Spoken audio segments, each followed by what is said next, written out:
falar um pouco sobre a viagem do Lula lá no Egito. O presidente da República foi para o Egito, foi passar um tempinho lá, visitando as pirâmides do Egito. Ô, Matheus, a gente poderia ter colocado a foto do Lula com a Janja, não é, rapaz?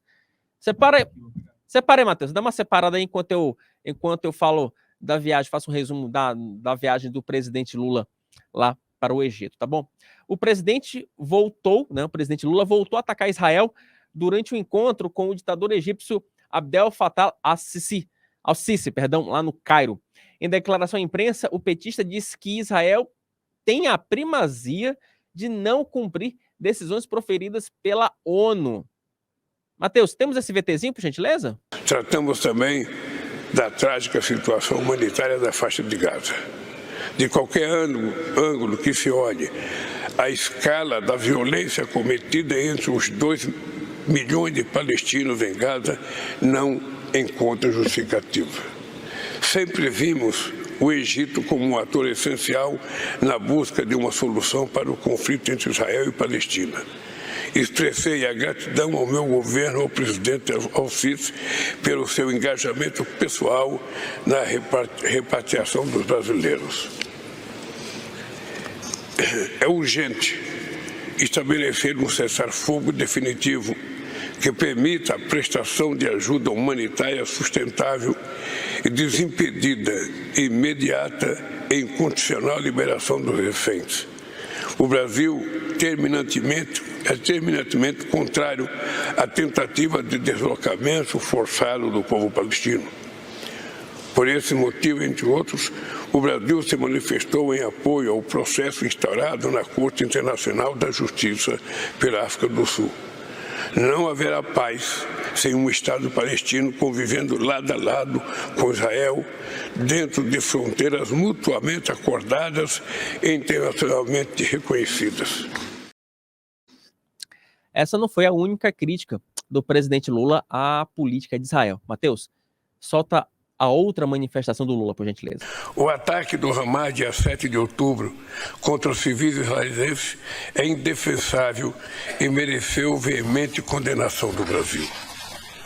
A reação desproporcional e indiscriminada de Israel é inadmissível e constitui um dos mais trágicos episódios deste longo conflito.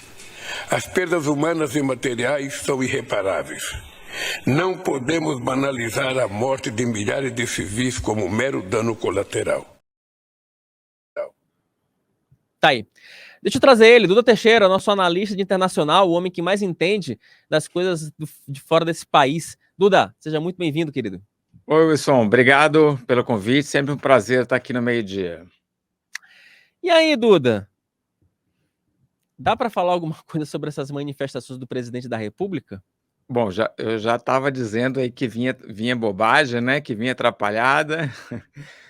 O Lula foi para lá para fazer isso. A sua bola de cristal, Duda, a sua bola de cristal funciona super bem, né? O problema é que essa bola de cristal, às vezes, a gente alerta, nós falamos, mas a política brasileira, às vezes, tem um quê de obviedade que, confesso, que até é irritante. Duda, por favor, desculpa ter te cortado. Eu estava até comentando aqui com o Murilo Pavini, aqui na redação, né? Se a gente tivesse feito, que nem a gente fez com o discurso do Lula lá na ONU, que um bingo, né? O que ele vai dizer, a gente também tinha acertado tudo agora dessa vez. Parece, às vezes, essas coisas que o Lula fala, reforma do Conselho de Segurança da ONU, anti-Israel, anti-Estados Unidos, é tipo diplomacia de caixinha de música, né? Que é aquela mesma música sempre. Você quer mudar, ouvir outra música? Não tem, é só uma música, né? E o Lula fala as mesmas coisas desde 2003, né? Quando ele estava no primeiro mandato.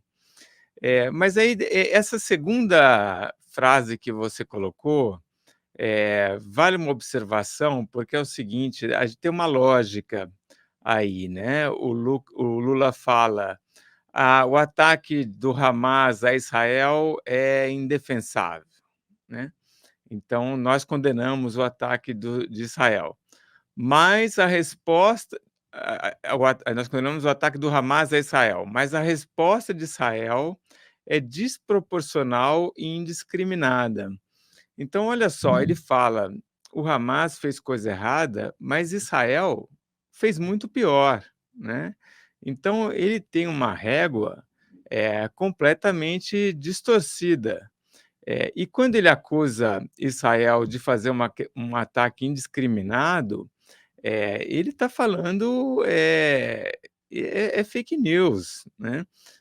Quem fez um ataque indiscriminado foi o Hamas. O Hamas, quando entrou em Israel, no dia 7 de outubro, saiu matando todo mundo, eh, torturando, estuprando, levando criança como refém para a faixa de Gaza, idosos, trabalhadores tailandeses, matou, trabalhador árabes, né, que para os terroristas eles eram como se fossem traidores, né. Então, a ação indiscriminada foi do Hamas, não de Israel. Israel está com uma guerra na faixa de Gaza, caçando terrorista, que estão escondidos agora nos túneis. Então, o Lula faz uma comparação aí absurda, ele já fez essa comparação antes e continua cometendo os mesmos erros. Também insinua aí, parece que para ele Israel não está permitindo ajuda humanitária na faixa de Gaza, o que também é falso. Está entrando sim ajuda humanitária na faixa de Gaza. O Lula está sendo irresponsável nesses comentários que ele está fazendo lá no Egito. Pra cá. Ô Duda, tem até um comentário espirituoso aqui, não sei de quem foi, deixa eu só subir um pouco aqui nosso comentário, eu acho que foi do Acorda Brasil, não lembro agora, mas alguém falou hoje: ô Lula, pelo amor de Deus, não coloque o país em risco, tá aqui, Aldenora Torres, não coloque o nosso Brasil em perigo. Assim, do ponto de vista técnico, tem algum risco, né? Há algum risco de o Brasil atrair para cá uma ira da comunidade internacional, Duda, com esse tipo de manifestação? Eu sou da linha que não existe comunidade internacional, né? O que existe são os países, cada um defendendo os seus interesses, e os grupos terroristas, né? Se tem algum país que vai retaliar o Brasil, esse país é Israel, mas Israel também não tem por que fazer isso, né? Israel está numa guerra, está todo concentrado ali. Quando teve aquelas libertações de brasileiros que estavam na faixa de Gaza, se insinuou que Israel estava criando problemas, isso também era falso, era o Hamas que não estava autorizando a saída deles, então não tem essa possibilidade.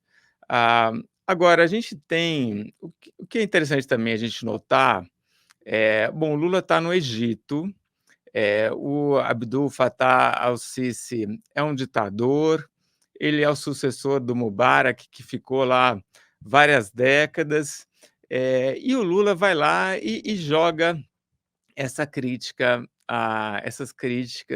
e essas fake news contra Israel. A reação do Egito é interessante a gente ver, porque o Lula ele está com um discurso errado, no lugar errado, para o destinatário errado, né? O Sisi, o Egito tem um acordo de paz com Israel, então, desde 1979. Esse acordo, embora aí tenham circulado notícias nos últimos dias de que o Egito, caso Israel atacasse a cidade de Rafah, ia suspender esse acordo. Isso aí foi negado pelas autoridades, pelo Ministério de Relações Exteriores do Egito, não tem nada disso. Então, e esse acordo de paz entre Egito e Israel é extremamente importante, porque permite uma colaboração entre os dois países. Então, tanto o Mossad, que é a agência de inteligência israelense que atua no exterior, está direto ali conversando com o pessoal do Egito, quanto as forças de defesa de Israel também estão conversando com o pessoal do Egito, quanto o Shin Bet, que é a agência de inteligência interna de Israel, vamos dizer, uma BIM israelense, também está lá direto no Egito. E tanto Israel quanto o Egito têm um inimigo em comum, que é o Hamas. O Egito teme que o Hamas comece a fazer besteira dentro do seu território. E vamos lembrar, o Egito baniu do seu território a Irmandade Muçulmana, que é a organização criada lá em 1928 pelo Hassan al-Banna, com fins ali de ajudar as pessoas pobres, né, criar hospitais, criar escolas, mas a Irmandade Muçulmana se espalha ali pela Palestina, e aí tem um momento em que a Irmandade Muçulmana na Palestina vira o Hamas, né? Então, quando o Egito briga com a Irmandade Muçulmana, a gente teve ali pós-Primavera Árabe, o Mursi, né? A Irmandade Muçulmana chega a ganhar eleições e o Sisi assume num golpe de Estado e expulsa essa turma. Ele está expulsando a Irmandade Muçulmana, que é a mãe do Hamas, né? Então, assim, eles não querem esses terroristas nacionalistas palestinos causando confusão. Esse é um dos motivos do Sisi não ter aberto a fronteira. A passagem de Rafah é a passagem que liga a Península do Sinai, no Egito, ao sul da faixa de Gaza. E o Sisi tem permitido a entrada de ajuda humanitária, a saída ali dos brasileiros, de estrangeiros que estão ali, mas não é uma passagem livre para todos os palestinos que estão fugindo da guerra. Tem que fugir ali para algum outro lugar. E aí parece que o Lula realmente, e a diplomacia brasileira e o Celso Amorim não entendem essa natureza do conflito, né? Eles vão lá e criticam Israel, mas o Sisi é um aliado, foi o primeiro país árabe, o Egito, primeiro país árabe a fazer um acordo de paz com Israel, e depois se seguem outros tantos, né? A Jordânia, Emirados Árabes, o Marrocos, o Sudão e o Bahrein.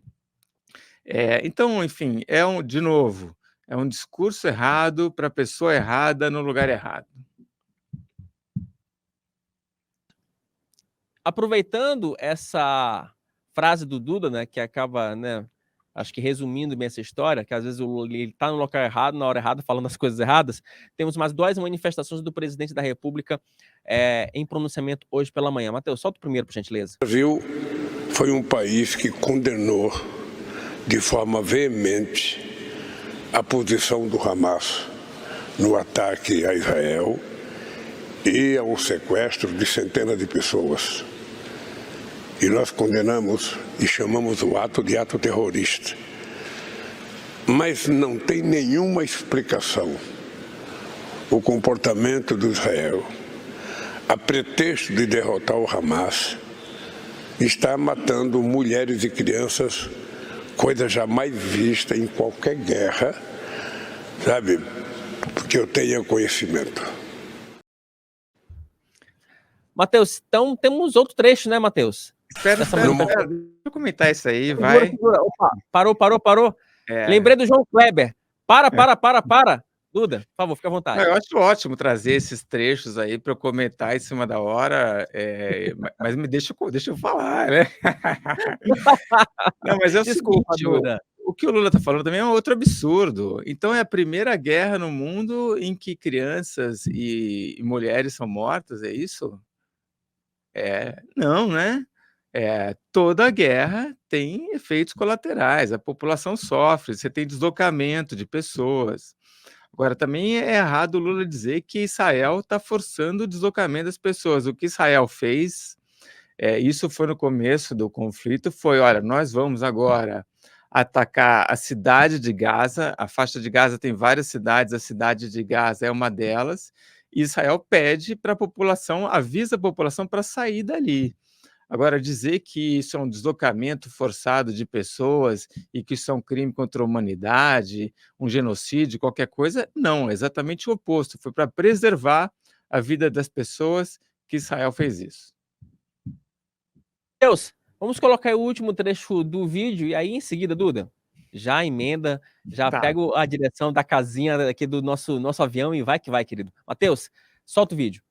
No momento em que o povo palestino mais precisa de apoio, os países ricos decidem cortar a ajuda humanitária à agência da ONU para os refugiados palestinos. As recentes denúncias contra os funcionários da agência precisam ser devidamente investigadas, mas não podem paralisá-las. Refugiados palestinos na Jordânia, na Síria e no Líbano também ficarão desamparados. É preciso pôr fim a essa desumanidade e covardia. Basta de punições coletivas.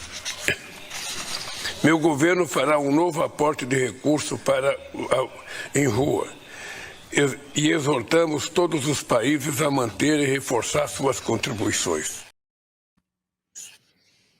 Vamos Duda lá. Teixeira. Bom, então, alguns comentários, né?